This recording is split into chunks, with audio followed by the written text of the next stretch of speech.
Ok, bom dia, boa tarde para quem nos assiste à tarde, boa noite para quem nos assiste à noite. E hoje a gente está aqui no encontro do Clube de Leitura Escuro Meders de novembro de 2024 e que a gente está lendo, a gente leu Medéia Morta, da Cláudia Lemes. Já estamos com a autora aqui, muito bem-vinda, Cláudia Lemes. Estamos cheios de dúvidas, cheios de perguntas, enfim... Medéia nos causou inúmeros insights, a gente gostou muito, a gente leu durante o mês de novembro. Para começo de conversa, eu vou apresentar um pouquinho, vou apresentar a mini bio da Cláudia, vou ler aqui que está no livro, e vou falar um pouquinho, uma breve sinopse da obra. Então, a Cláudia Lemes é uma autora nacional, bastante conhecida, já tem inúmeros livros publicados, é editora, isso eu estou dizendo de cabeça porque eu sei, e tem uma presença muito marcante na mídia, nas redes sociais. Então, ela escreve thrillers há 10 anos, ela já tem uma carreira bastante consolidada, possui 12 livros publicados e dezenas de participações como convidada em coletâneas de contos. Então, a Cláudia foi finalista do Prêmio Jabuti em 2022, com o seu livro Quando os Mortos Falam, que é a mesma obra que venceu o Prêmio Aberst em 2022. A Cláudia também atua no mercado como ghostwriter, roteirista, mentora, leitora crítica, professora de escrita criativa e publisher da Rocket Editorial, que é uma editora bem bacana, que está bastante voltada para a literatura de gênero, literatura especulativa, no caso, né? Também mora em Santos com o marido e os 3 filhos. E Medéia Morta, então, é o seu 12º, então, Cláudia? Olha, eu não falo isso para dar uma de doida, não, mas eu realmente não sei, porque tem não ficção, tem ficção, e aí tem os meus livros com pseudônimo, que ninguém sabe que foi eu que escrevi. Então... Então, eu realmente perdi um pouco a noção, mas eu acho que thriller deve ser o 8º. Certo.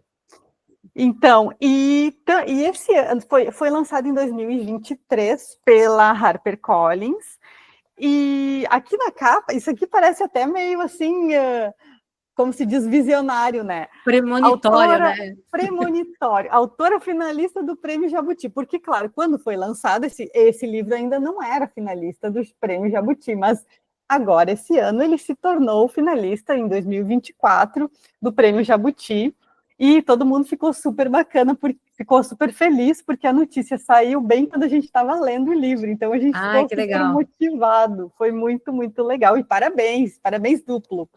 Obrigada. Vamos falar um pouquinho, fazer uma breve sinopse para quem não conhece o livro, e já vou dizer assim, gente, quem se preocupa com spoilers, vai correndo ler o livro e depois volta para escutar a nossa conversa, porque aqui vai rolar bastante. E não dá para ter conversa sem spoiler sobre esse livro. Não tem como. Não tem como. Então, a Medéia Morta é uma história que conta a vida da Ana Clara Muniz, que é uma professora de escola de ensino médio. Ela é uma professora de literatura e uma super leitora. E o início do livro, ela está com um problema bem grave. Ela tem um certo carinho por determinado aluno, que se chama Ian, ou Ian, e, enfim, ele parece um pouco diferente dos outros alunos, ele se interessa pelas leituras dela, eles conversam e tudo mais. Só que o Ian, ele teve uma situação, está vivendo uma situação muito trágica na vida dele, ele acaba de perder o pai. E a professora Ana Clara é quem chama para ele ser removido da sala, ela não dá a notícia, mas ela se comove com a situação de buscar ele dentro da sala e retirar até a diretoria para ele receber a notícia da morte trágica do pai. Isso aí, eu acho que é uma conexão inicial, assim, que me parece entre os dois, né? Logo depois, então ele passa por todo um momento de luto, ele tá no último ano, ele já é um menino de 19 anos, né? já está se formando, são os últimos dias, eu acho, de aula, e a Medea fica com o celular dele. Ele, claro, ele está afastado das redes sociais por todo aquele momento de luto. O pai dele é um político bastante importante de Brasília, e é um político que está, né, como muitos políticos que a gente conhece, está envolvido em diversas atividades não muito lícitas. Então, há muita repercussão em cima dessa morte. E, então, um belo dia, o Ian resolve escrever para Medea para pedir o celular dele de volta. E aí começa a relação mais próxima dos dois. O Ian tenta... bom, acontece um problema bastante engraçado com ela, que ela meio que vai ter que pedir ajuda para ele, porque ela é uma pessoa que tem... Eu vou contar logo, ela tem fobia de barata, e aí logo depois que eles se encontram, ela pede ajuda para ele para remover uma barata que está na casa, que eu acho que é a passagem engraçada assim, do livro, a passagem mais cômica. E a partir daí eles desenvolvem uma amizade de WhatsApp, né, trocando mensagens, e ele tentando se aproximar. Aos poucos ele está se apaixonando por ela, e está tentando se aproximar, e ela recusa. Porque, claro que, como é um livro de mistério, né, gente? É claro que a Medea tem muitos segredos escondidos. Bom, deixa eu falar um pouquinho sobre esse nome, que ela se auto apresenta como Medea, ela curte, e isso já é uma coisa que eu vou já colocar de pergunta para a Cláudia, né? Porque a Medea é uma figura muito conhecida, uma figura mitológica, e uma figura que já nos faz olhar para essa personagem com um certo olhar. Por quê? Por causa de todo o background da Medea, né? Depois eu vou pedir... Aqui no grupo, eu não sou muito boa em mitologia, Cláudia, mas, assim, aqui no grupo tem um monte de gente que manja um monte, assim, que depois vão querer tratar do assunto e tudo mais. E, a partir de então, a gente começa a descobrir, a partir dessa relação entre os dois, a gente começa a descobrir o passado da Medea, os medos que a Medea tem e tudo, e do que ela... A gente consegue descobrir que ela foge de alguma coisa e do que ela está fugindo. Então, Cláudia, bem-vinda. A gente gostaria de saber, assim, as considerações iniciais, essa tua carreira, como foi a tua carreira até chegar aqui como autora de livros de mistério, livros policiais. Se quiser depois explicar para mim as diferenças também, vai ser muito legal. E a palavra é toda tua. Bem-vinda. Obrigada pelo convite, gente. E de cara, obrigada por ter feito esse encontro de manhã, porque 99% dos encontros de leitura coletiva são à noite, e à noite eu já estou caindo aos pedaços, assim, então, nossa, hoje eu estou mais alegre.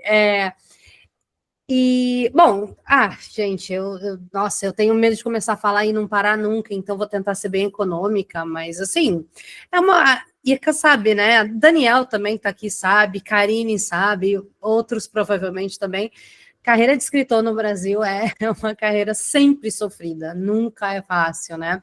A gente realmente tem que, eu acho que, lutar contra muitos e muitos e muitos obstáculos, né? Tipo, é desse lado, é aquilo. A gente nunca pode apontar como um grande culpado por essa carreira ser tão difícil, mas, assim, a coisa mais fácil é escrever o livro, que já é uma coisa difícil. É a coisa mais fácil, parece. São muitos os contratempos e obstáculos, enfim. Então, obviamente, escrever suspense, sendo mulher no Brasil, apesar de ser uma mulher privilegiada em comparação a muitos dos meus colegas escritores, sempre foi complicado, né? Principalmente quando eu comecei, né? Isso tudo realmente era mato, autopublicação estava dando os primeiros passos, assim, né? Na Amazon, tipo, enfim, era uma coisa era outra coisa, e enfim, então logo no início eu já falei, nossa, isso não vai ser fácil, isso vai ser, eu vou ter que criar uma casca muito grossa, que demorou muito, inclusive, para eu criar, né? Eu sou uma pessoa que as pessoas acham assim, por que você escreve horror e suspense? Você, naturalmente, as pessoas deduzem coisas sobre você. Uma delas é que você é uma pessoa super fria, super meio que, sabe, assim, tipo, não ligo para nada, que, sabe? E eu sou o oposto, eu sou uma pessoa que eu choro todos os dias. Tipo, eu vejo um gatinho, ai, ele foi adotado. Eu sou essa pessoa. Tem dias assim, tipo, acho que ontem eu vi 3 reels sobre bebês e crianças. Eu sou essa pessoa. Então as pessoas deduzem que você só gosta de inverno. Eu gosto de praia, de picolé, sabe? Então eu sou, não, né? Eu saio muito da caixa do estereótipo da autora. Eu acho que isso também. ah, Muitas pessoas no começo ficaram meio, quem é essa pessoa? Sabe? Então, assim, foi esquisito. Muito hate no começo, meu Deus do céu, muito hate. Principalmente porque eu carrego muito sexo, eu carrego muito a violência. O Medea é o meu livro mais levinho, muito levinho comparado com os outros, então. Enfim, então logo no começo eu chegar falando de um monte de coisa que eu falava, putz, né? Infelizmente, né, 99% do hate foi de outras mulheres, isso é muito triste. Acho que isso mudou um pouco desde então, mas naquela época era assim. Então eu já de cara falei, cara, ou eu entro nisso e vai ser um show de horrores, sabe assim? Ou eu não entro nisso, porque eu tinha outra profissão, meio que não precisava da escrita para me sustentar, digamos assim. Então foi muito nessa vibe de tipo, sabe, eu pegar no jogo todas as fichas, empurrar para mesa all in, tipo, aposto todas as minhas fichas. E meio que foi o que eu fiz, porque eu acho que se eu não tivesse feito isso, eu iria me arrepender quando eu ficasse bem velhinha, antes de morrer, olhar para trás e falar, nossa, mas eu podia ter sido escritora. Eu Fez não bem, fui. fez uma boa escolha. E aí eu falei, quer saber? Então, assim, vai doer, mas estamos aqui para isso. E eu não me arrependo, mas não vou mentir, houve momentos na minha carreira que eu falei, cara, eu não quero mais isso para mim, sabe assim?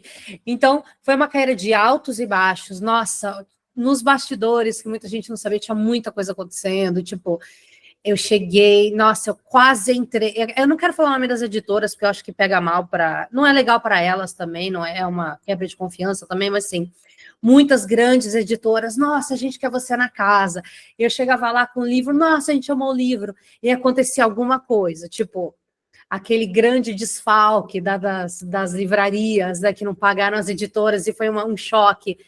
E aí elas falaram, nossa, a gente vai ter que ficar 2 anos sem contratar autor. Eu, meu Deus, meu livro estava lá na mesa, né? Era o próximo. E isso aconteceu. Eu tive muitas batidas na trave. Eu participei de alguns concursos que, tipo, depois eu soube que rolaram coisas lá dentro, do tipo assim, o jurado nunca recebeu meu livro. Eu sei que meu livro foi inscrito de acordo com as instruções certinho, porque eu conferi 40 vezes. Gente, eu sou virginiana, eu sou, sabe? E aí depois eu descobri jantando com o cara que, nossa, esse livro nunca chegou para mim. Então, coisas que foram me deixando muito puta, para ser sincera, nesse mercado. E aí, em 2000, eu falei, acabou. Não quero mais. Meu, pandemia, né? Aquela vibe, tipo, todo mundo louco. Eu falei, não, não quero mais. E eu parei de escrever. Eu escrevi uma carta. Eu tinha uma newsletter na época, ela tinha 1.400 subscribers. Desculpa, assinantes, né? E eu escrevi uma carta de despedida para o mercado. E eu não esperava o que aconteceu a seguir, que tipo, eu recebi mais de 100 e-mails devastados, assim, revoltados comigo. E eu falei, tá vendo? Tipo, eu tenho um público que se importa. Isso me fez pensar, mas não me fez mudar de ideia. Então, eu fundei a Rocket Editorial com esse intuito. Eu falei, cara, existem escritores ao meu redor que escrevem. Sabe aquela coisa, se eles fossem gringos, eles seriam best-sellers. Simples assim. A qualidade de escrita, a criatividade, tudo tá lá. Mas ninguém vê essas pessoas. E aí eu falei, cara, na Rocket eu vou mudar isso. Eu não diria que eu sou idealista, mas eu tenho essa coisa de eu quero transformar o meio, né? E aí eu publiquei várias obras e tal, mas aquela coisa. Enquanto isso, desempenhando 1000 outras funções para poder sobreviver, né? Então, editora, legal, só que leitora crítica, tenho os meus cursos de escrita, eu me dedico muito aos cursos, eu me dedico muito aos meus mentorados, então, assim, o autor está tendo uma crise, eu tenho que largar tudo e, calma, vamos conversar. É nesse nível, né? E fazendo as leituras críticas, eu já fiz mais de 150 leituras críticas desde que comecei. E mãe de 3 numa pandemia, todo mundo em casa, era um apartamento pequeno, e o Dudu era pequenininho, então assim, o caos, tendo que ser a professora dos 3, e o meu marido continuou trabalhando na pandemia, ele não teve escolha, então foi muito caótico. E aí, eu tenho muito orgulho da Rocket, mas aí ano passado eu falei, putz, eu não dou mais conta. Eu não dou mais conta da Rocket. E aí eu não vou fazer justiça para os escritores que contam comigo para isso. E aí falei, putz, acho que eu vou fechar a Rocket. E aí, na hora, o Arthur, da editora VEC, com quem eu tinha publicado vários livros, continuo publicando vários livros, chegou para mim e falou, cara, essa editora tem um nome muito bom, tem uma reputação de ser justa com o escritor, de remunerar o escritor, de realmente editar o livro, de investir no livro e tal. Não joga isso fora. Falei, cara, mas eu não dou mais conta, essa é a verdade. E, tipo, querendo ou não, não é ela que paga as minhas contas. Eu tenho uma responsabilidade, né? Eu não tenho rede de apoio. Então, eu preciso... Aí ele falou, não, então, vamos fazer o seguinte, a Rocket vira um selo da VEC. E aí você continua fazendo só o que você gosta. O que eu gosto de fazer, gente? Editar livro e recrutar, entendeu? Tipo, ler original e falar, esse livro é incrível, conversar com o autor, fazer essa parceria. Ele falou, você pode fazer só isso e eu cuido de todo o resto. Uau. E eu falei, nossa, parecia um sonho, né? E então, é isso que aconteceu. Então, os autores acabaram indo para lá, tem uma distribuição muito maior do que eu poderia dar. Então, tudo deu muito certo nesse sentido. Então, assim, resumindo a minha carreira, em 11 anos é mais ou menos isso que rolou. Muito legal. Tá, e fala um pouquinho, então, da Medéia. Da Medéia. Nossa. A Medéia, ela me pegou nesse ato, eu tinha desistido de escrever mesmo, não de escrever, mas de publicar, né? E aí a Harper entrou em contato, porque na época a editora, a publisher, né, dos nacionais lá dentro, já tinha tido uma conversa comigo no passado, gostava muito do que eu escrevia, gostava muito da minha postura no mercado, esse tipo de coisa, e ela falou, Clau, você tem algum livro novo? E eu falei, não, porque eu parei de escrever. Tipo, bem mimadinha, bem de pirraça, sabe? Batendo o pezinho no chão, mas eu fui mesmo, eu fui folgada porque eu estava muito desiludida. E ela falou, cara, eu acho que tem muito um lugar para você aqui dentro e tal. Eu falei, cara, mas eu não vou passar por isso de novo. Eu não vou escrever um livro, mandar para a editora, esperar um ano para a editora falar, talvez vamos ver, esperar mais um ano para a editora falar sim, e aí em cima da hora a editora falar, putz, não vai mais rolar. Eu não vou passar por isso de novo. Ela falou, não, você não vai precisar passar por isso de novo. Você tem um livro ou não? Eu falei, eu tenho ideia de um livro. Eu tinha a minha ideia inteira na cabeça, né? E aí eu falei, eu tenho ideia de um livro. Bem assim, cuzou, né? Essa é a palavra certa. Eu falei, eu tenho ideia de um livro, sim. E aí ela falou, então você tem alguma coisa escrita? Eu falei, não, mas eu posso escrever uns 3 capítulos para você. E aí ela falou, bom, é o seguinte, mas eu falei, eu vou escrever o livro inteiro? Ela falou, não, você vai escrever 3 capítulos e uma puta sinopse. Aí você me manda. Se a gente gostar, rola, conversa lá dentro, sim. Eu falei, beleza. Aí eu escrevi os 3 capítulos, gente, aí ele começou a me pegar.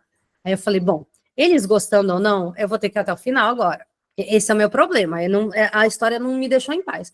E aí mandei uma sinopse detalhada para eles, né?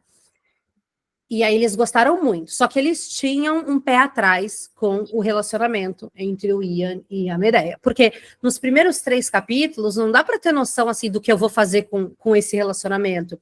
E o medo deles, totalmente compreensível, era: será que essa mulher vai romantizar e vai passar pano para esse relacionamento? E na verdade nunca foi minha intenção. Eu falei assim, não, eu quero problematizar o relacionamento, mas eu não quero julgar. Não é o meu lugar julgar esse relacionamento. Em qual sentido? Num sentido moralista. De dar a resposta para o leitor. Isso é certo. Isso é errado.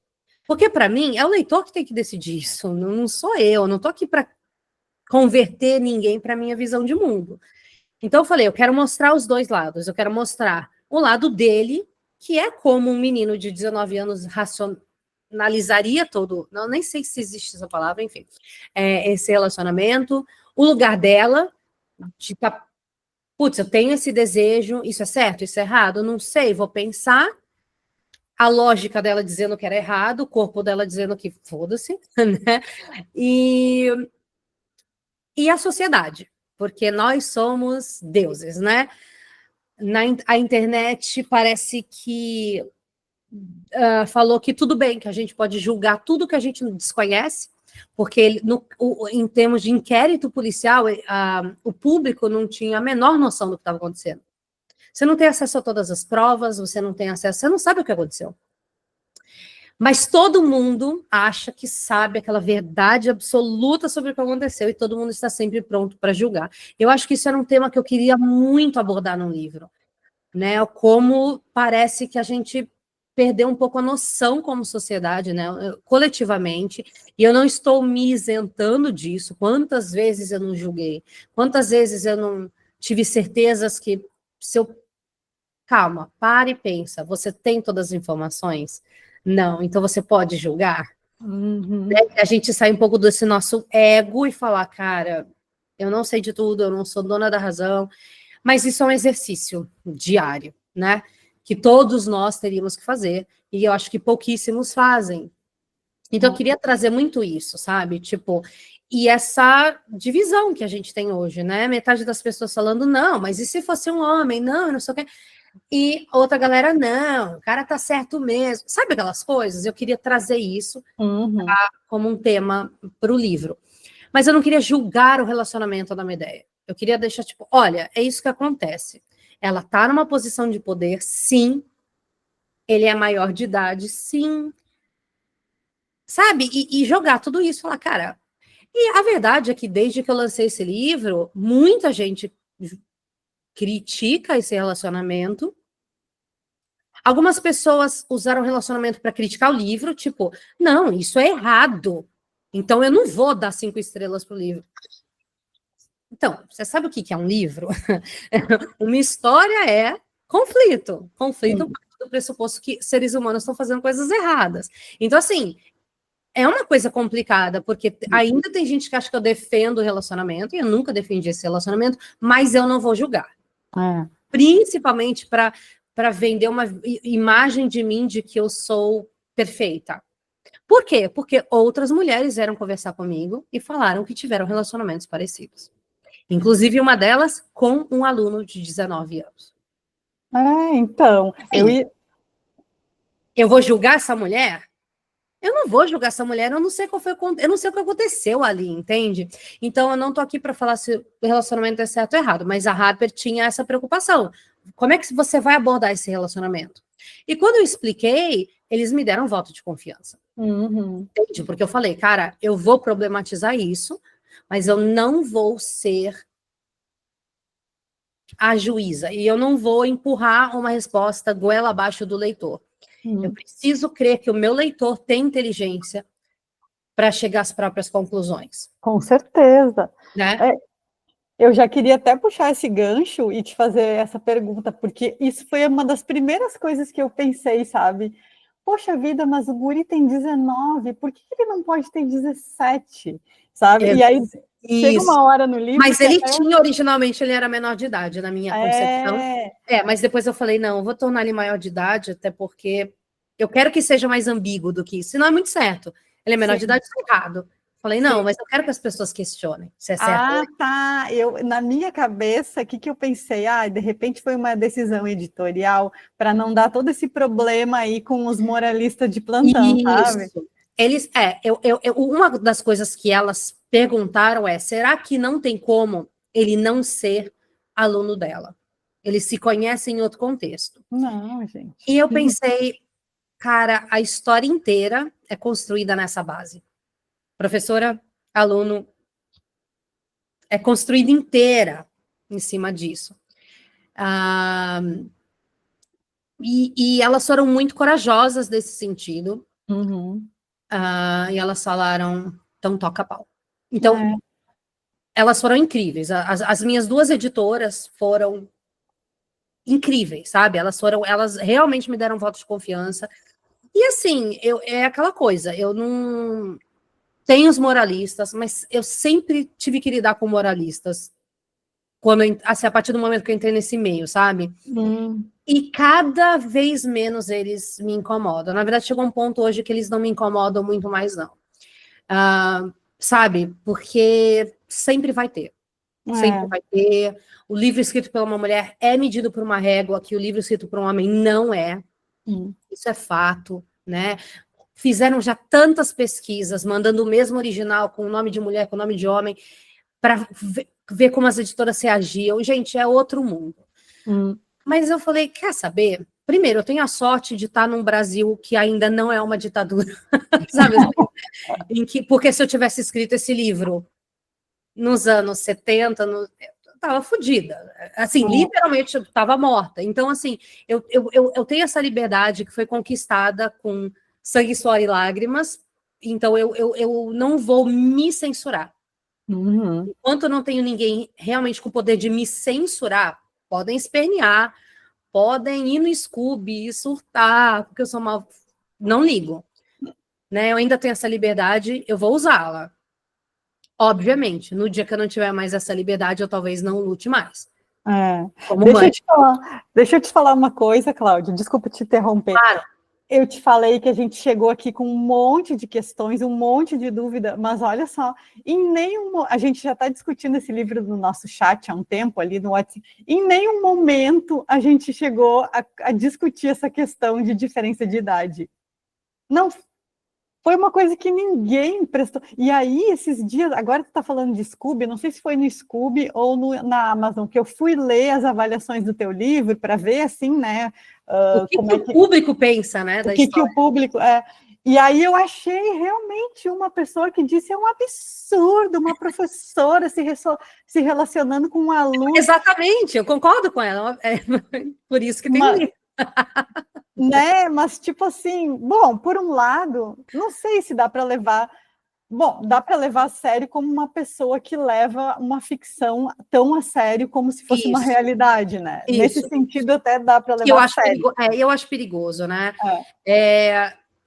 Eu vou te falar uma coisa que, como autora, eu acho muito humilhante quando eu vejo autores... Eu não vou falar o nome do autora também, mas, assim, uma das melhores escritoras que temos no Brasil hoje. Gente, eu não estou falando de mim, pelo amor de Deus, estou falando de uma das grandes mesmo, assim, tendo que ficar defendendo o livro dela, sabe, assim, tendo que... Porque as pessoas olharam para aquela história com um viés totalmente moralizante, totalmente como se fosse a nossa realidade. Quando está na cara que aquela história se passa num contexto que é um contexto do livro, que é da literatura, que assim, isso não é realidade. Isso poderia ser um universo paralelo, não importa. Essa história tem que ser contada dessa forma. E a história é genial, e a escrita é linda. E aí as pessoas ficam, você está passando pano para isso, você está passando pano para aquilo. Eu falei, gente, como é possível você não é obrigar, mas fazer uma das maiores escritoras da atualidade ter que ir em programas de televisão e na internet defender o livro dela em 2024? Cara, eu fico puta. Eu vejo isso, eu falo, gente, ainda bem que essa mulher é melhor ser humano do que eu, porque eu mandaria todo mundo a merda. Sinceramente, eu falar, cara, eu não tô aqui para me defender, não. Que são não cometi crime nenhum, cara, sabe? Então você pode achar problemático, mas se você sair um pouco, às vezes, do tipo, cara, o que é um livro? Ele tá me contando uma história. Ele não tá falando que isso é certo ou errado, meu Deus do céu. Ele não tá falando que essa é a visão de mundo da escritora, meu Deus do céu. Aquilo... As pessoas começam a discutir coisas extraliterárias, né? Parece... então. Eu acho complicado, entendeu? Você colocar no... Por que você não faz isso com outros artistas, às vezes? Sabe, assim, tipo, parece que é uma coisa assim. Se é nacional, se é mulher, nossa, parece que o pessoal parece que cresce em cima disso. E quer ver a pessoa gaguejar. Não, mas deixa eu explicar, não me cancela. Eu tô nem aí, me cancela quando você quiser. Eu não preciso da literatura para me sustentar, cara. Isso me dá uma liberdade absurda.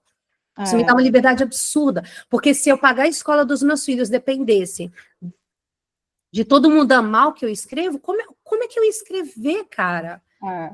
Entende? Eu não ia ter liberdade para fazer nada.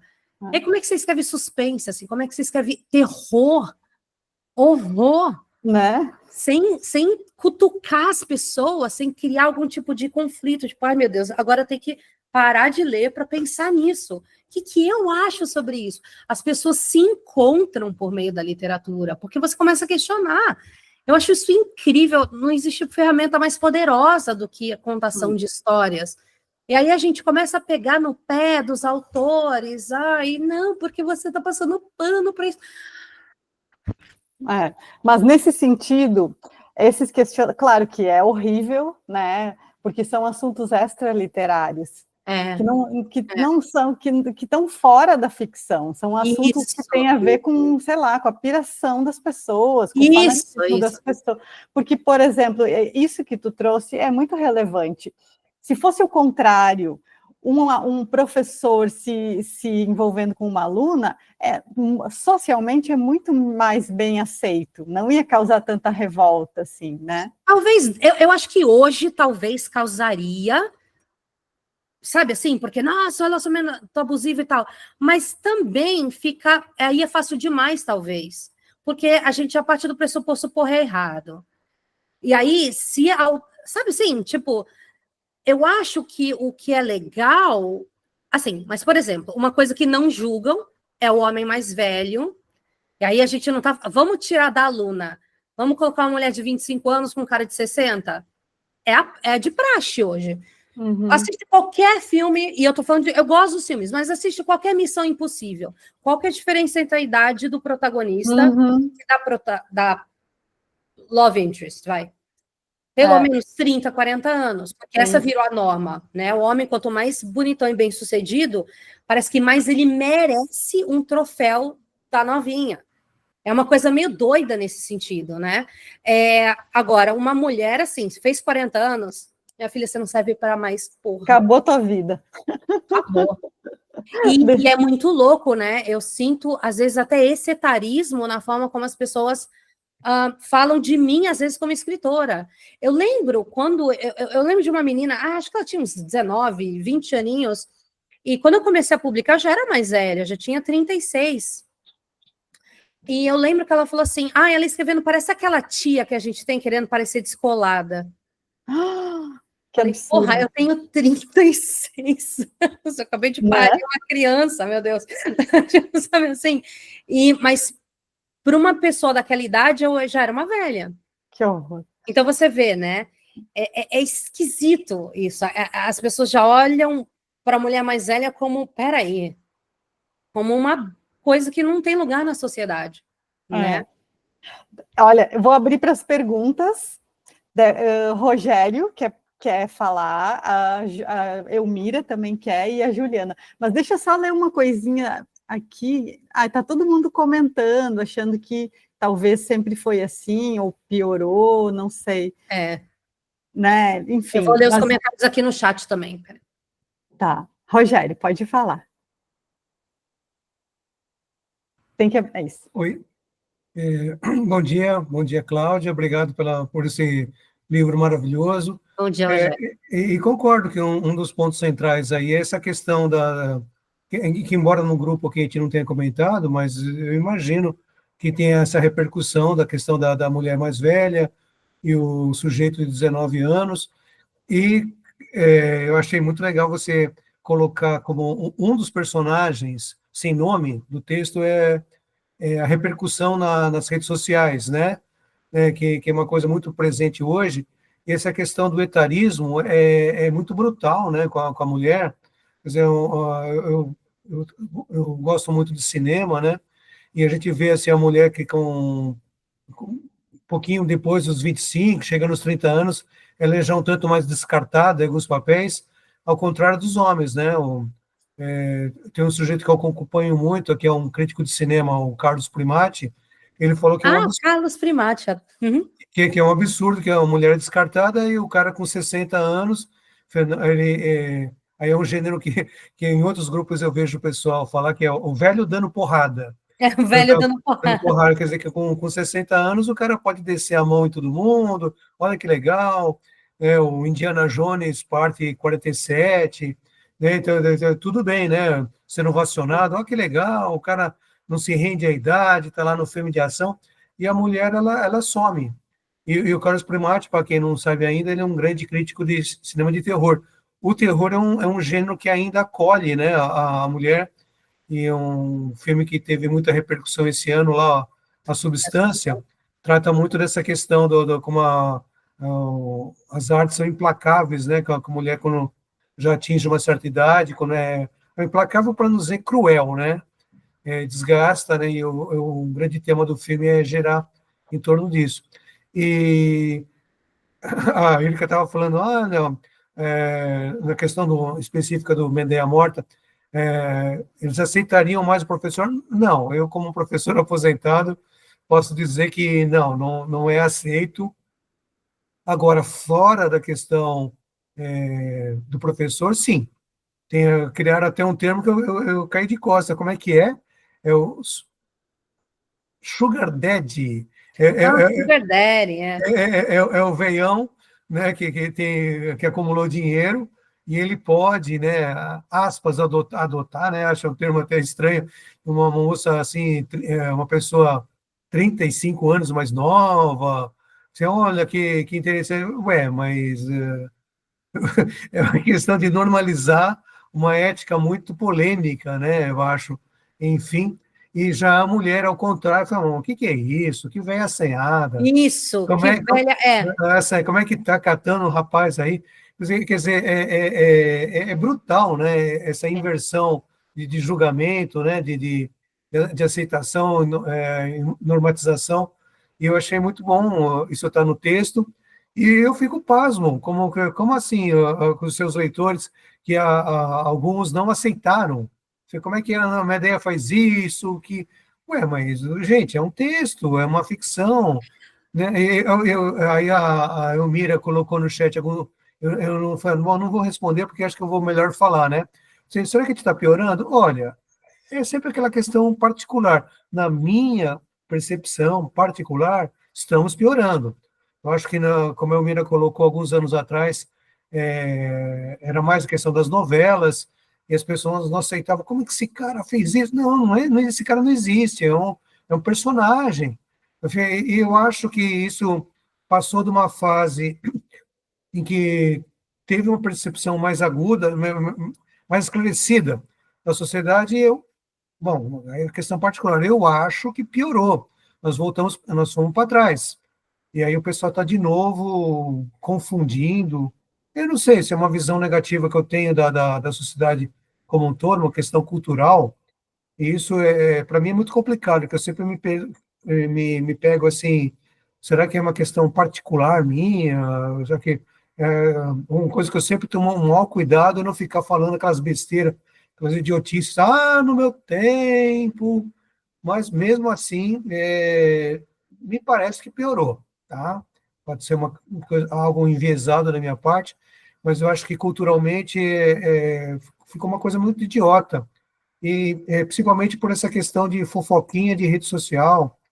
Eu tenho Facebook, nunca tive Twitter, o Twitter acabou, para mim não é nada, tá? Por eu acompanhar o que os outros falam, tem o Instagram, mas é só. E o WhatsApp. E tem gente que eu conheço que tem 5, 6 redes sociais que eu nem sei direito como é que funciona. Não me faz Eu falta. também só tenho Instagram, gente. Tipo, Não me faz falta, mas eu acho que vem dos outros, eu acho que ficou um nível de superficialidade, de achismo, né? Assim, ficou já antes da pandemia, eu acho que talvez tenha acentuado uma bestificação, né, das pessoas, e aí eu me pareço muito arrogante, mas é o que me parece, tá? Sinto muito né, disso. Bom, eu vou aproveitar o espaço para falar do livro, né? Antes de chegar na grande questão, que eu vou deixar para os outros também, que é o final, né, que é exatamente o final do último capítulo, não é nem o último capítulo, é o final do último capítulo, né? Assim, que é um choque que eu sou meio complacente, porque eu acho que o livro também é uma grande homenagem aos romances policiais. Depois eu vou fazer que nem a Elmira e vou anotar todas as indicações maravilhosas, né? Eu conheço pra caramba do que você indicou, acho que 10% eu consigo manjar o que você falou, ainda falta o restante. E pensando nesses romances policiais, que tem muitas vertentes, eu estava comentando antes de abrir a gravação, existe aquela vertente dos textos e depois de muitos filmes que trabalham mais a intuição, mais o instintivo. Não está tudo bem explicado, mas tudo bem, faz parte da intuição. Como é que a Elmira sabe, a Elmira, desculpa, a Medeia sabia que o Ian ia para o Egito? Aí está lá bem explícito no texto, ela sentiu, ele foi para lá e pronto, não tem que ter uma explicação.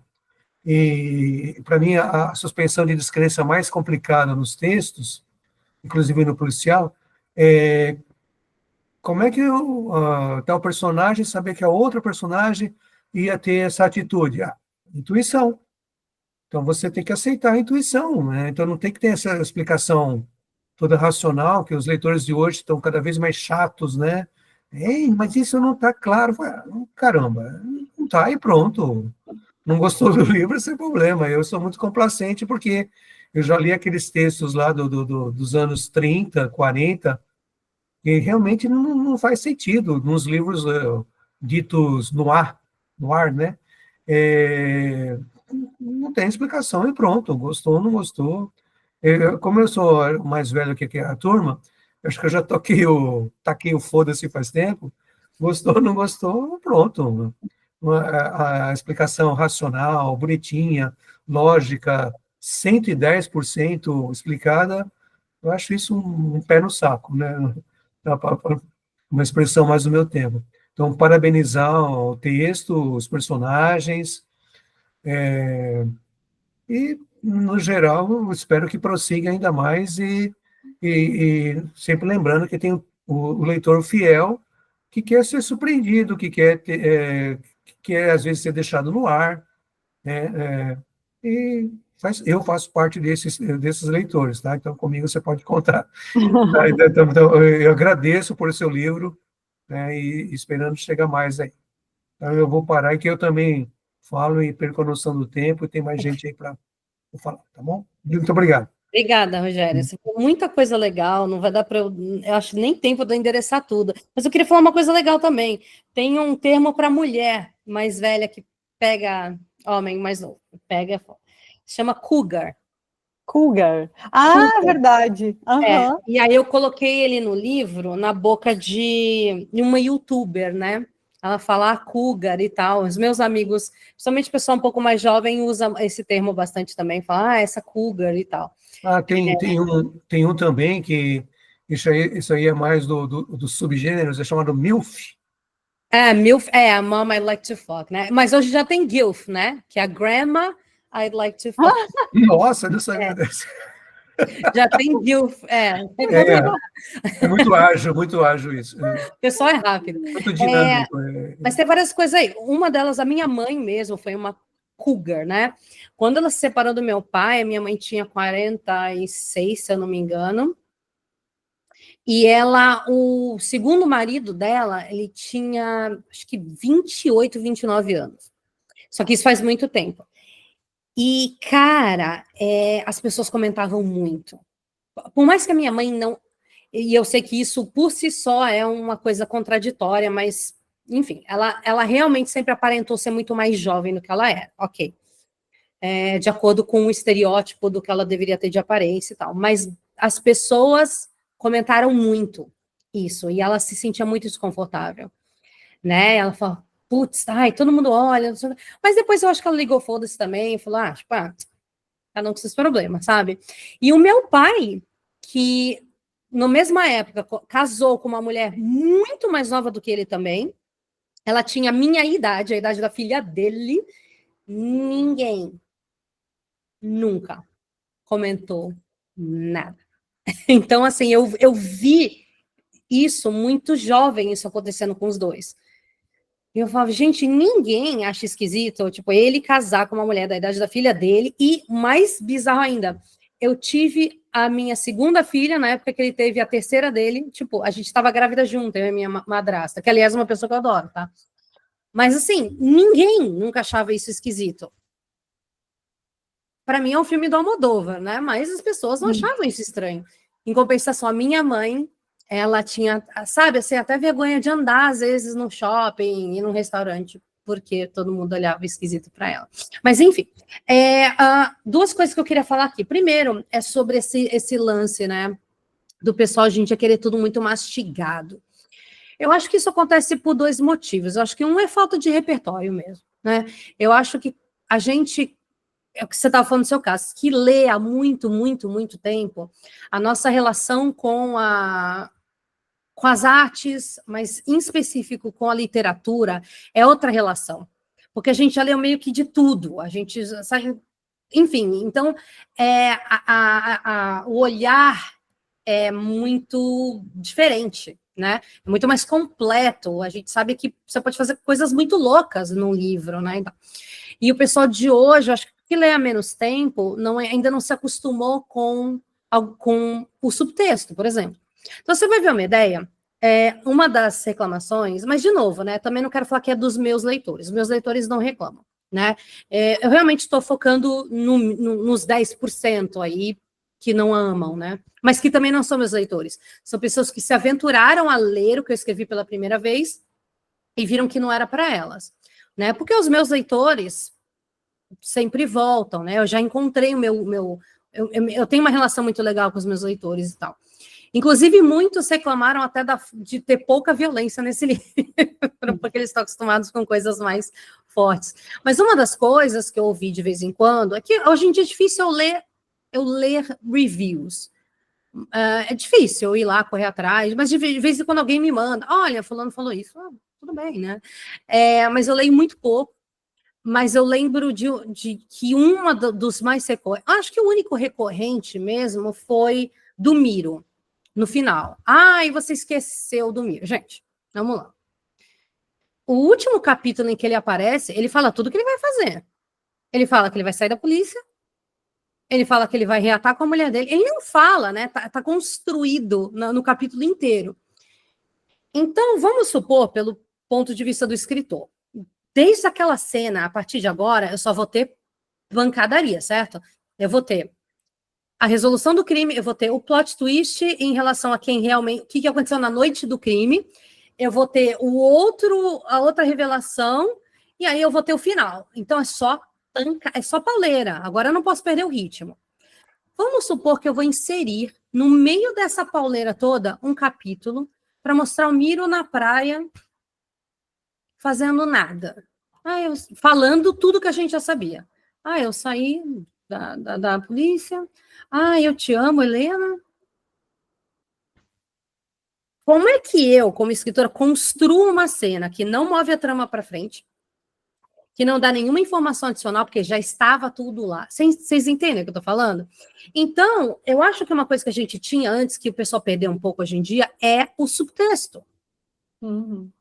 Você está lendo aquilo, mas dá para deduzir. Ficou claro. Então, você não precisa sempre explicar tudo. Quer dizer, a gente não precisava, né?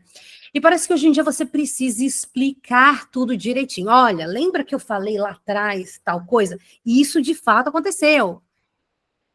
E aí, eu acho que, no final, não é também sobre certo e errado, é os tempos, é como a gente está hoje, tudo é mais rápido, tudo precisa ser mais direto, e tudo precisa ser mais mastigadinho. Mas aí vem a questão assim, o autor ele pode escolher se ele vai seguir isso ou não. Então, quando eu percebi que, nossa, uma coisa que eu achei tão óbvia, e que um time de editores achou muito óbvio, de repente não foi tão óbvio assim, aí é uma decisão que eu tenho que tomar como autora.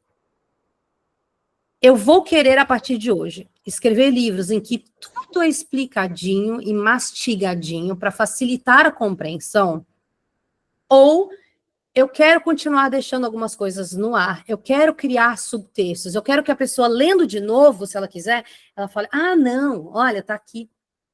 Se eu junto isso com isso, putz, é verdade, dá nisso. E aí eu refleti muito sobre isso, porque eu sei que eu vou vender mais se eu escrever como a Colleen Hoover. Eu sei que eu vou vender mais. Só que aí eu tenho uma outra coisa, né? Eu escrevo policial. O policial é um gênero, como o Rogério apontou, em que sempre você dá ao leitor a oportunidade de ser o detetive também. A Agatha Christie está aí para provar isso. Ela está te dando todas, está tudo ali. Você viu ou não viu? Estava ali. E aí, o que você vai fazer? Isso é uma coisa que eu levei realmente como debate para muitos meus grupos, para os meus mentorados. Gente, o que vocês acham? E as pessoas falaram, alguns falam, não, eu vou fazer concessões porque eu quero ser lido. E alguns falam, não, eu vou ser fiel a mim mesma. E eu pensei, cara, talvez 10 anos atrás eu teria mudado o meu estilo. Essa é a verdade. Mas hoje em dia eu penso, não. Eu quero continuar criando o subtexto. Eu quero continuar deixando algumas coisas no ar. Porque eu não quero tirar do meu leitor a oportunidade de ser um investigador se ele escolher ser. Agora, se a pessoa não quiser ser, também não tem problema. Só que, lógico, ela vai perder algumas coisas. É normal, né? Então, por exemplo, a Medeia, ela deu a dica do Egito lá no começo. Uhum. Aí depois ela deu a dica de novo. Porque ela também não é burra. Né? Então, assim, ela deu a dica do... Ai, morte no Nilo. Nas primeiras páginas. Aí o moleque não entendeu. Vamos lá. Qual é seu sonho, Medeia? Eu iria para o Egito. Porra, tava na cara que ela iria para o Egito se ela pudesse estar em qualquer outro lugar do mundo. Como é que o Ian? Gente, vamos lá. O mundo do Ian não é o mesmo mundo do leitor. O mundo do Ian, coitado, ele tem 19 fucking anos. Ele vai pensar, ele vai agir como um menino de 19 anos. Eu tenho um filho de 19 anos. Eu já tive 19 anos. E eu observei esse moleque, gente. Aí eu perguntava para ele, mas e se uma professora te desse mole? E os seus amigos? Leva lá para o seu grupo de amigos e traz a resposta amanhã. Aí ele foi lá, perguntou para os amigos, eles voltaram. Mãe, os meus amigos todos concordam que é problemático, mas que eles iam pegar a professora. Né? Melhor né? Precisa de campo, gente. Então, E aí, cara, o mundo dele foi essa mulher. Né? Se você já se apaixonou, você sabe o que é se apaixonar. Gente, o nosso mundo é essa pessoa. Aí esse moleque não pode voltar para casa dele, ele só tem uma mãe com quem ele não sente muito amor, ele tem um tio que, what the fuck, aquele tio, o pai dele nunca foi um pai real oficial e morreu. O país odeia esse menino não tem mais amigos. Para onde ele vai? Total. Para onde ele vai? Ele teve que ir para Bahrein. Bahrein é do lado do Egito. Para onde ele vai? Só que isso, cara, fica muito broxante se a gente contar num livro, né? Se eu, como escritora, sabe, falar assim, olha, bem feito pro Otávio. Ele colocou bichinhos no corpo da Medeia e agora ele morreu do mesmo jeito. Vocês perceberam?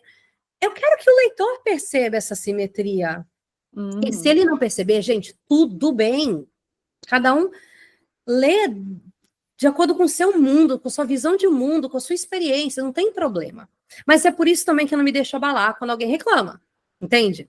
Porque se fosse o meu público reclamando, os meus leitores, ou a grande maioria das pessoas, aí eu presto atenção, né?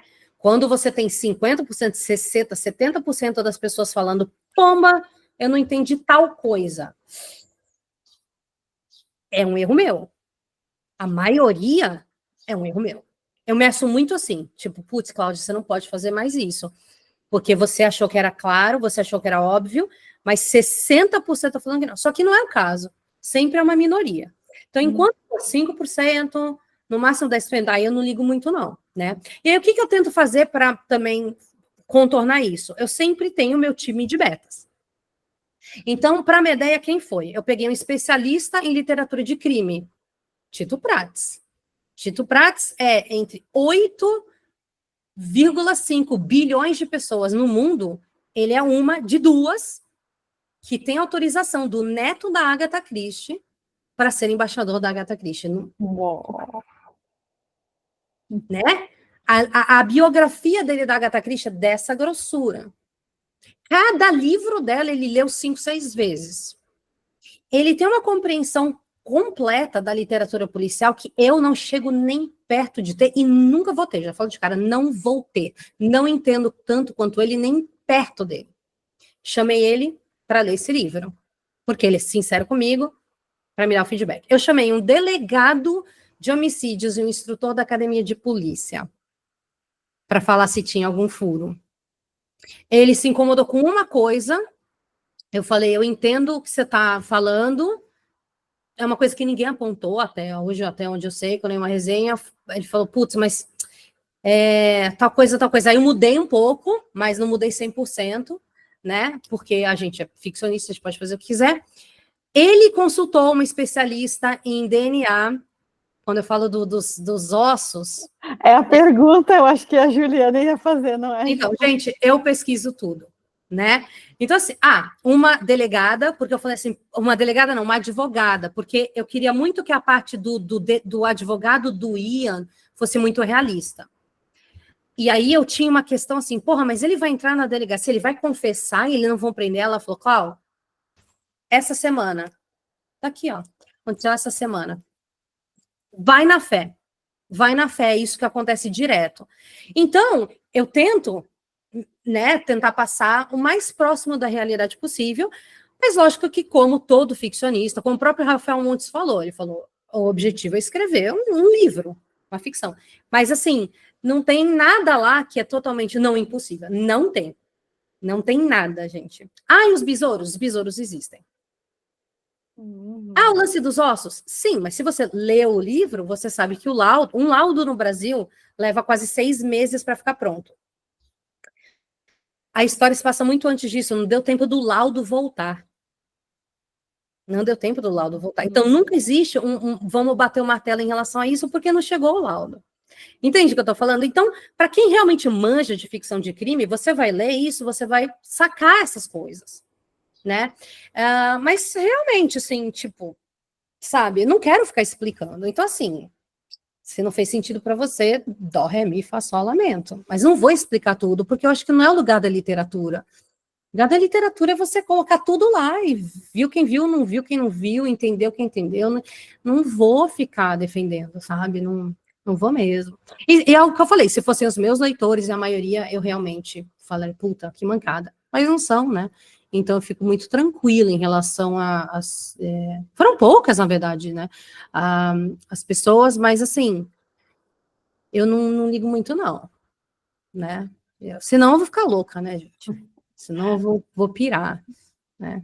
Cláudia, deixa eu te falar. A Elmira teve que sair, que pena, mas ela deixou uma pergunta que é uma pergunta que me interessa também, mas eu vou te fazer depois, porque a Ju também tem que sair, e daí eu vou deixar ela falar antes, só porque ela tem que se arrumar para um evento, e ela quer fazer uma pergunta que eu acho que é relativa a essa do Claro. Obrigada. Na verdade, vocês vão ver, porque eu vou desligar a câmera agora, eu vou continuar ouvindo vocês, mas eu fui me transformando durante a nossa reunião. Eu quero agradecer muito, Cláudia, foi muito importante ouvir um pouco mais da sua jornada, porque ainda não tinha parado para ler, então fiquei super empolgada, achei até interessante, né, pensar, porque pensando em você, eu sempre penso numa autora super conhecida, achei que você não tinha alguns dilemas, achei que você Nossa, não, só crise, só superado essas questões. Falei, não, ela pode escrever sobre o que ela quiser, não vai ter isso quando a gente sempre vai ter. Enfim, mas eu queria muito te agradecer. Uma coisa que eu estava comentando antes de você entrar é que e até assim, eu escrevo, e eu queria muito te ouvir dessa perspectiva, porque lendo o livro, eu senti que você tinha muita confiança no seu leitor, assim, eu tenho a sensação de que os livros atualmente, eles estão quase assim, te dar a mão, sabe, olha, e até eu falei sobre É exatamente isso, Julia. é que a gente, por exemplo, a gente vê a Fabíola dando um depoimento dizendo que ela não conhece, nunca viu uma ideia, só encontro de escola. E depois vem a situação, Isso. e você não faz assim, alguém descobrindo e dizendo, ela mentiu. E eu achei isso tão legal, porque eu achei assim, que você tinha que estar atento, sabe? Eu achei assim, de uma coisa assim, de uma riqueza da escrita, sabe? De conseguir deixar as pontas soltas, mas de uma maneira muito sofisticada. E eu queria te ouvir sobre isso, assim, né? Como é que funciona? Você coloca a informação e depois você lê e fala, não, tô dando demais pro leitor, você tira? Às vezes sim. Nossa, contei demais. Todo mundo vai saber. Tem que ter várias crises, sim. E aí sobre isso, eu acho que também um assunto que a gente estava conversando, que eu queria muito te ouvir como você pensou a questão do osso, porque eu fiquei imaginando a Medea caminhando com os ossos por aí. Eu queria muito te ouvir da onde que surgiu essa ideia, como é que você foi construindo assim. Eu não imaginei mesmo. Esse daí eu estava tentando, né? Aquela coisa do leitor que vai tentando adivinhar. Queria te ouvir um pouco sobre isso também. Valeu, gente, deixa eu complementar. A gente ficou até pensando, nossa, se ela viajava de avião, será que ela levava os ossos juntos? Mas ela não saía, né? A Medea estava presa, né? Ela não viajava de avião, né? Ela estava lá. Tipo, ela mudou de cidade, né? Tipo, mas cidade, né? Nunca, tipo, fez nada. Mas, assim, primeiro, né? É muito importante falar que restos mortais e ossos são coisas, né? Porque, assim, você tem alguns fragmentos de ossos, mas a maioria é só poeira mesmo, né? Porque ela já estava morta há um tempo suficiente no Brasil, que é quente, aquela coisa para ter aquela decomposição classicona. Então era uma caixa pequenininha, né? Só com que nem eles entregam para você de restos mortais. Tipo assim, não é uma ossada, não é um cadáver, né? Alguns fragmentos lá. Mas assim, é óbvio que esses fragmentos, na perícia, as pessoas teriam uma noção, não, peraí, né? Pela data dos ovos, tudo isso não ia passar. A Medea fala isso no livro, não vai passar, o pessoal vai ver aqui, né? Mas, como ela é essa pessoa, primeiro, paranoica, que ela não teve muita escolha, ela teve que ser, né? Porque quando você... Imagina você sempre fugindo da mesma pessoa o tempo todo, como é que... Você meio não tem paz. Ela estava sempre... Né? Não tinha paz, né? E aí começa a ficar paranoico, que eu acho que é só um passo rapidinho, e aí ela começou a se armar contra tudo, né? Então, o lance dos ossos, assim, porra, é uma coisa a mais que eu tenho ao meu favor, mas ela, no fundo, até ela questiona, ela fala, eles não vão, né? Isso não vai vender, e realmente não venderia, mas nunca passou isso na perícia. Isso não passa na perícia, porque todos os fragmentos, vamos lá, fragmentos de ossos misturados, aquele puta caos que tá aquela cena de crime, o tempo que isso demora no Brasil, mesmo num caso high profile, vamos pegar um comparativo, assim, um caso super famoso na Dona, esse nível de caso no Brasil, é no mínimo 45 dias, no mínimo, né? Então, assim, gente, eu já li, assim, sobre IML e laudo, às vezes leva 1 ano para chegar o laudo, né? Então, o que acontece?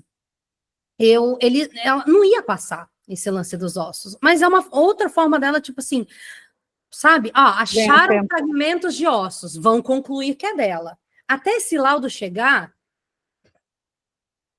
ela tem tempo. Então, são recursos desesperados de uma pessoa que está desesperada, simples assim. Mas não tem como, numa inspeção real, esses ossos passarem, né? No sentido assim, fala, não, realmente é ela. Não teria como. Né? Mas ela também não é expert em DNA, então, assim, ela sabe o que ela sabe dos livros que ela lê. Ela falou, putz, na pior das hipóteses, ela comprou tempo. Eu acho totalmente faz sentido. Eu fiquei muito pensando o que eu faria como mulher na posição dela.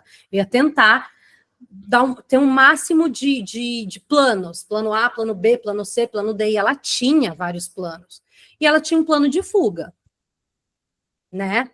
Então, eu acho que foi muito nesse sentido o lance dos ossos. Agora, da onde veio essa ideia? Faço a mínima ideia. Isso eu realmente não sei. né? Escritor, assim, do nada vem a ideia, ai, putz, deixa eu anotar, ai, ossos, aí você volta a fazer o almoço, porque é meio louco como isso acontece. Agora, a ossada do Otávio é um caso real. Eu tirei isso de um caso, de um crime real, porque aí, quando ela está conversando com o Ian sobre crime perfeito, né, eu fui investigar vários crimes perfeitos, aí, aí começa a pesquisa. E aí tinham vários que ela menciona até no livro, e aí um dos que eu li, eu fiquei tão desnorteada, eu falei, vou ter que pôr isso no meu livro, vou ter que pôr isso no meu livro, nem era meu plano colocar isso no livro, que é o Otávio, né, que era um médico, mas isso, eu não lembro, gente, 1900 e bolinha, que a esposa dele desapareceu, e ninguém nunca soube, tipo, e ele, o que aconteceu com ela? Não faço a mínima ideia. Desapareceu. E virou aquela coisa, tipo, a esposa do fulano desapareceu, as pessoas deduzem que ela fugiu, outro homem, lógico, e tal. E aí, só quando esse homem morreu, aí eles foram no consultório médico dele e estavam tirando as coisas de lá e tinha uma moçada, né? Tinha uma caveirinha, um esqueletinho. Vocês estão vendo, meu? Otávio? Oi, Otávio. Dá tchau para eles. Enfim, Caramba! eu converso com ele todo dia. E quando eles pegaram os ossos,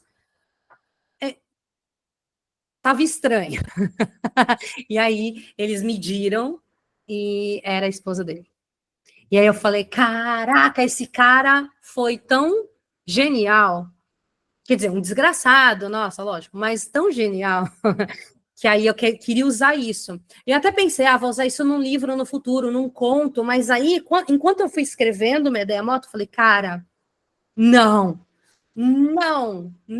é isso que eu vou fazer. E aí depois eu inseri o lance lá no comecinho, que vai passar desapercebido por todo mundo, né, a maioria das pessoas, de que o tio dele, o Fábio, é um ortopedista. Né? E aí eu falei, então é isso que vai acontecer com o Otávio. E aí eu fiz outra simetria, outra brincadeira, né? O Otávio conversava com o fantasma da mãe da Medeia, que é uma forma que ele tinha de lidar com o próprio crime dele, né? De tipo, não, isso não aconteceu. E o Fábio faz a mesma coisa. Sim. Então, aí fiz essa brincadeira. O Otávio é previsível, acho que isso também é uma coisa, porque aquela coisa, né, a gente tem um certo, desculpa, eu tô falando de novo, mas eu juro que eu vou subir. Não, fala à vontade. Que eu acho que quando a gente tem essa ideia do perseguidor de uma mulher, tem vários pontos, né, que a gente, e ele é tão doido que ele não bate os pontos, e eu acho que deixa, assim, o terror dele é maior, assim, porque ele é muito... Porque do que ele é capaz? Não sei. Exato. Loucão, assim. Tô aqui ouvindo, gente, só vou ter que fechar a câmera. Eu vou chamar... Aí, tem a pergunta... Peraí. A Elmira saiu, né? A pergunta dela, amigos, teria que sair. Minha pergunta seria só um aprofundamento da questão de defender sua literatura. Gostaria de saber a opinião personalíssima da Cláudia sobre o assunto. E a segunda coisa era elogiar as descrições. Assim que eu li Um Cachorro Chamado Bitcoin, isso me colocou num lugar em que consegui supor em quem votaram, opiniões políticas, culturais, etc. No fim, era só isso mesmo. É um bom uso do nosso imaginário. Às vezes, preconceituoso já existe. Porque a gente tem os estereótipos e muitos de nós, a gente se encaixa em vários estereótipos também, né?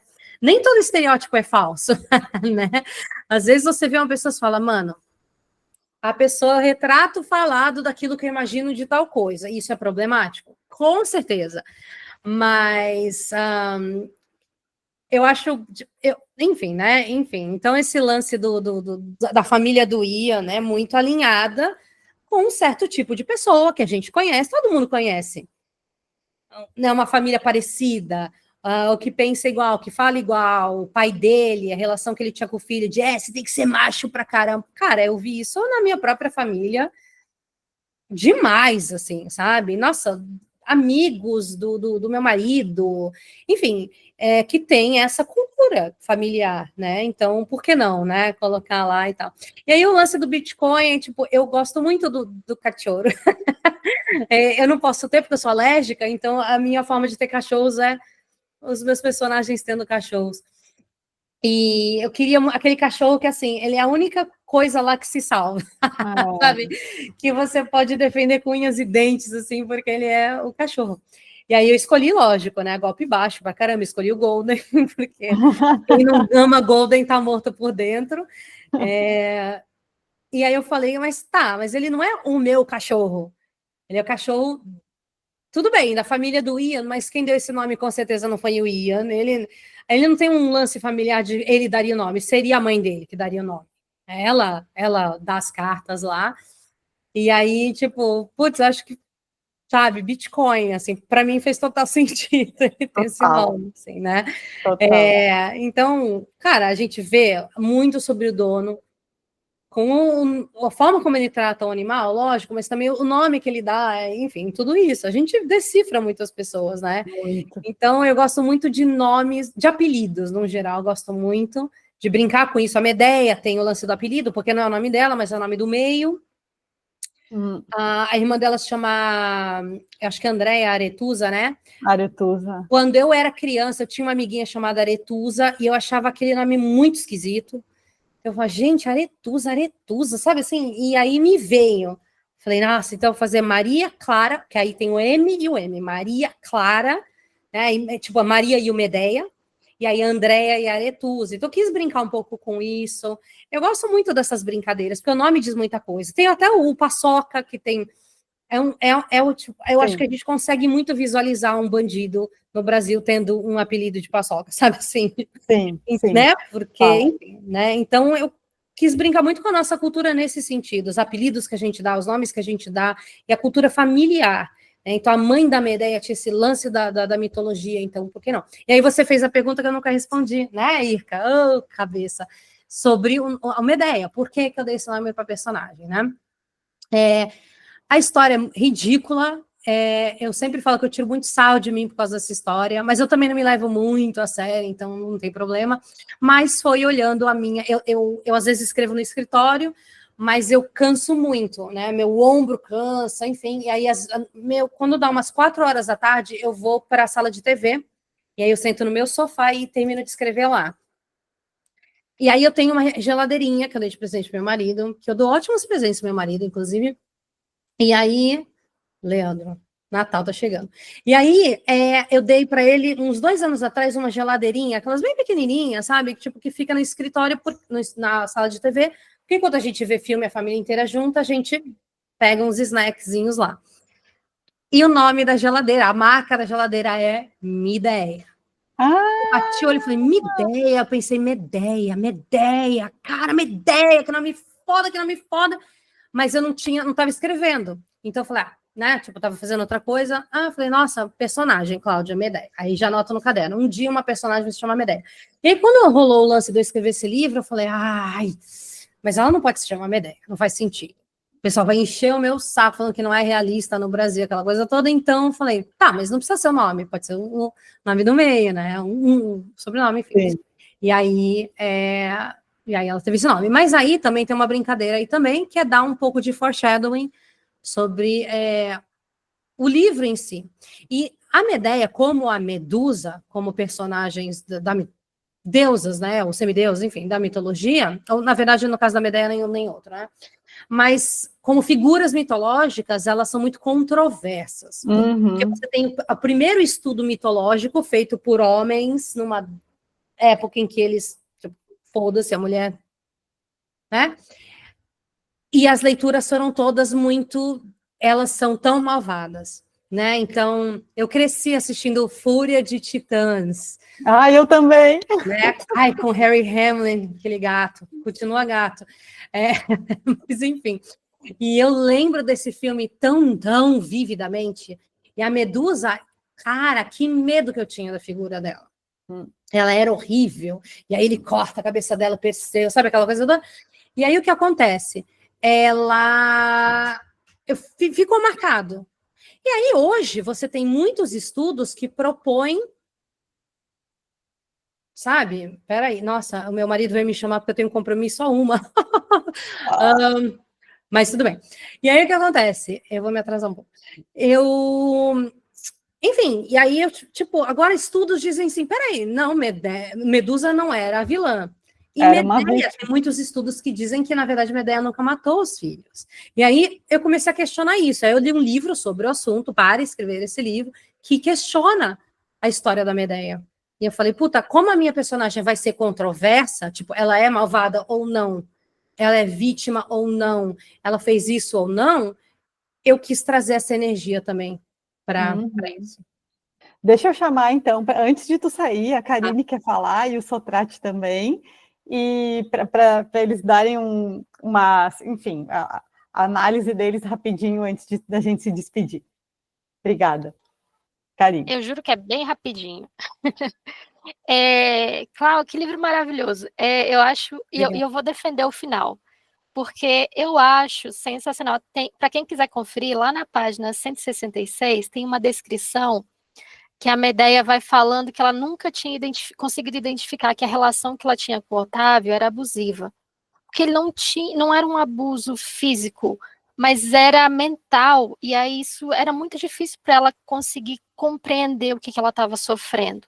Só que ela sofreu muito. Cara, ela estava dormindo e o maluco jogou as baratas em cima dela e ficou rindo, sabe? E aí lá no final eu achei maravilhoso que, assim, você não precisa descrever o Ian fazendo coisas mirabolantes e não sei o que. Ele fala, você é minha mulher, você não sai mais sem mim. E aí ela, tudo bem. E aí eu tava lendo e falei, não, gente, não, por favor, não acredito. De novo. E aí ela dá acho que é um chazinho para ele. Aí eu falei, isso. E aí, bônus.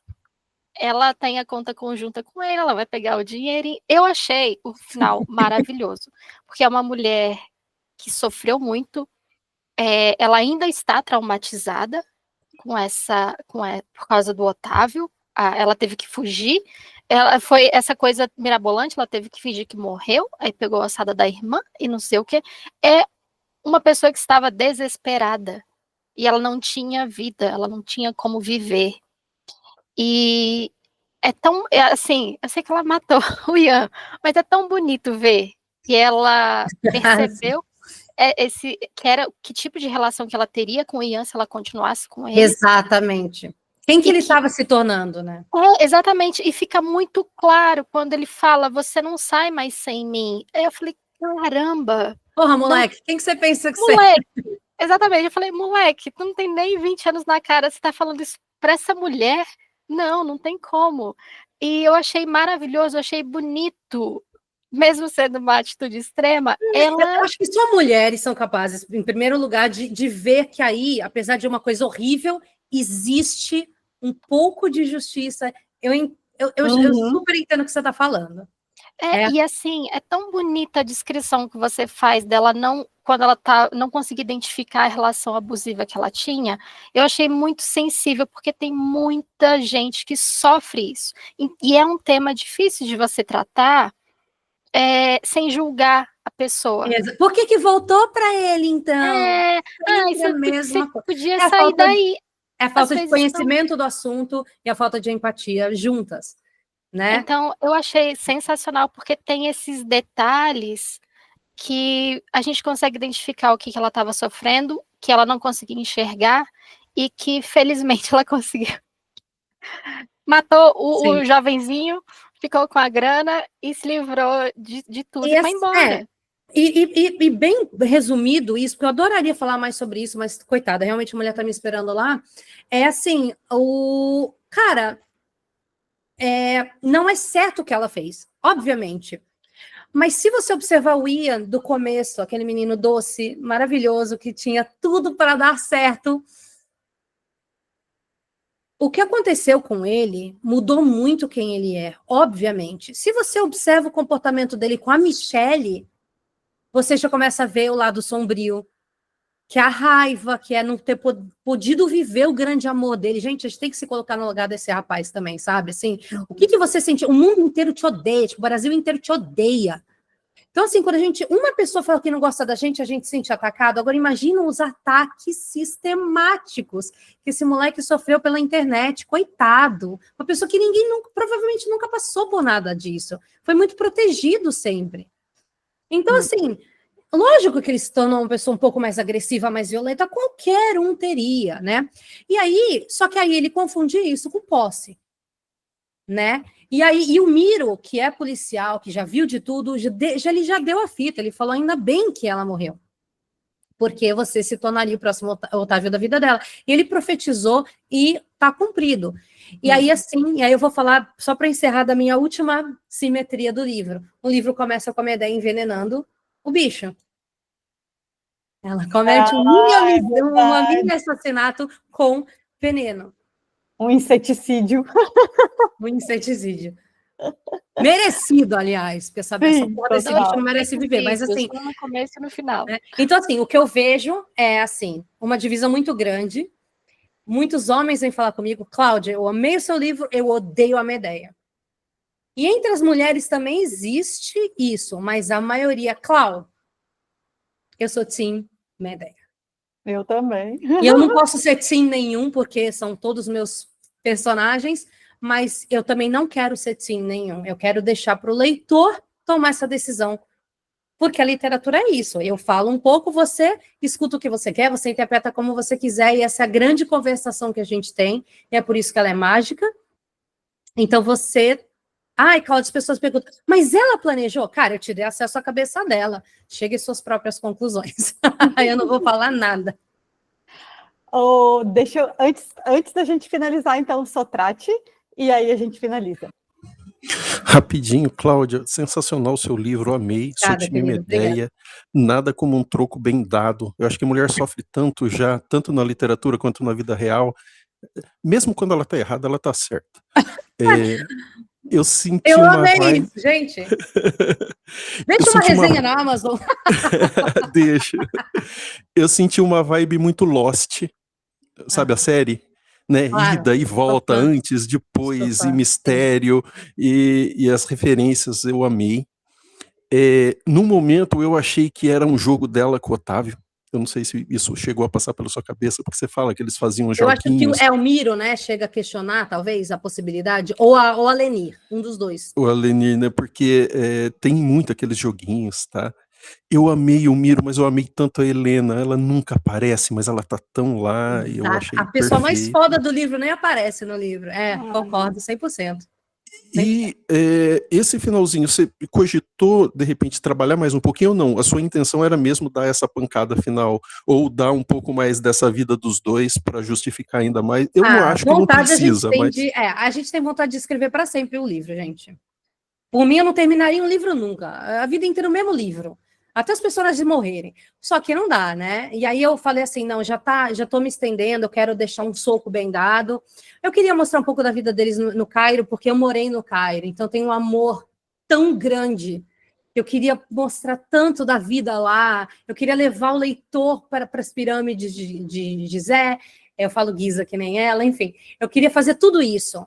Mas eu falei, cara, mas para quê? Porque às vezes a gente não pode fazer o que a gente pode fazer o que a gente quer, mas a gente também tem que pensar na experiência do leitor. E se eu ficasse enrolando aquele final, ia ser uma experiência de leitura ruim no final. Aí eu falei, não, vou deixar isso para o meu fanfic na minha cabeça e vou terminar desse jeito. E aí terminou com esse boom. E assim, se mantém no que você quer, porque você escreve demais, e como diz uma grande amiga minha, o leitor não sabe o que quer. Ele não entende de nada. E de repente, se não te reconhecerem agora, com certeza no futuro vai, porque você é sensacional. Parabéns pelo livro e obrigado pelo livro. Obrigada mesmo. Mas eu tenho sorte. Eu construí uma audiência de leitores muito fiéis, muitos, assim. O Medea foi muito bem de vendas, o Medea foi muito bem de crítica. Então, assim, eu tô super feliz com esse livro mesmo. Mas o próximo eu fiz um pouquinho mais para os leitores, dei um pouco mais de violência. Ele vai chocar um pouco mais, porque, enfim, eles falaram, Cláudio, eu amei Medea, mas você pegou leve. Para quem é meu leitor raiz, tá acostumado com desgraceira mesmo, eu falei, tá, o próximo, esse foi para mim, o próximo vai ser para eles. Então, o próximo tem muito mais sangue. Mas, gente, eu tenho que sair correndo mesmo, porque eu já devia estar no lugar onde eu tô. Eu peço desculpas mesmo, amei falar com vocês, adorei tudo que vocês falaram, enfim. Queríamos falar muito mais. Eu que agradeço. Obrigada pela presença, obrigada mesmo pelo volte convite. sempre, vamos ler os teus próximos, né? A gente faz votações para escolher. Agradecendo de novo o final Obrigada, gente. trágico, fazendo jus a melhorando a tragédia de Medeia original. Isso é isso. E que antes era visto como algo imoral, agora é divertido. Eu gostei da mulher empoderada aí, chutando o mundo. Obrigada mesmo, gente. Obrigada Beijo, mesmo. gente. Obrigada, Ica. Tchau, gente. Obrigada mesmo. Obrigada. Obrigada. Gente, então fiquem. Eu ainda não terminei de gravar para convidar todo mundo para a próxima leitura, de cada 500 uma alma, com a Ana Paula Maia. Não sei, não prometo que a gente vai conseguir a autora, porque a autora é meio difícil de contato, mas vamos tentar. Tentemos. Certo? Beijo. A gente tinha muito mais dúvida, muito mais. Eu tinha várias coisas mais para falar com a Cláudia, e acho que vocês todos tinham. Mas, enfim, podemos continuar nosso papo no chat. E bom sábado. Um beijo, gente. Valeu, pessoal. Tchau, tchau.